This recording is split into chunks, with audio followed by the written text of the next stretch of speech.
Dito ko lang to naranasan sa Japan bay, mag-ulam ng suka. Suka lang, tapos kanin. Yung mga kasama ko mayayaman eh. May sausage pa, Senpai. Hotdog, Tapos hotdog yung manok sila. na totong. Tapos yung isa, naka-gulay. Ako at least, social. Doon kasi sa probinsya, Senpai, yung naawa kami. Kinalang ulamin mo.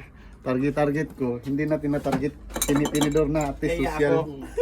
May ano pa, ulamin mo na lang to kasi Grabe ba? tipid tayo ngayon. Ang mahal ng bigas eh. Hindi, naiiyak ako kasi sinpay na ako eh. Tapos, ang yayaman ng mga kuhay ko. Ang daming ulam. Pamilyado ka kasi, Senpai. Pamilya. Kami mga putik na tao yan. Mabuti pa to, mga single.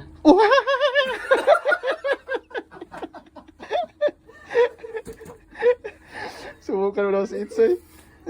Tawa ka daw yung Itsoy. Yung parang kang kumakanta. Grabe.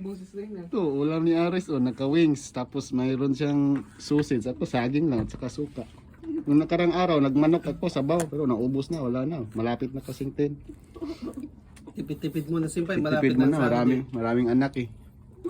Kanin muna, masarap naman kanin. Masarap naman kanin, pwede na walang ulam. Di ba? Grabe ba? Yan talaga ulam. At least nakatinidor.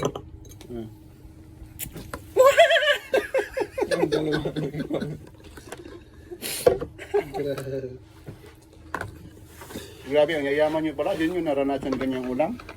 Naranasan ko din yan asin. Asin. Ito, may asin nga to sa loob, tapos suka.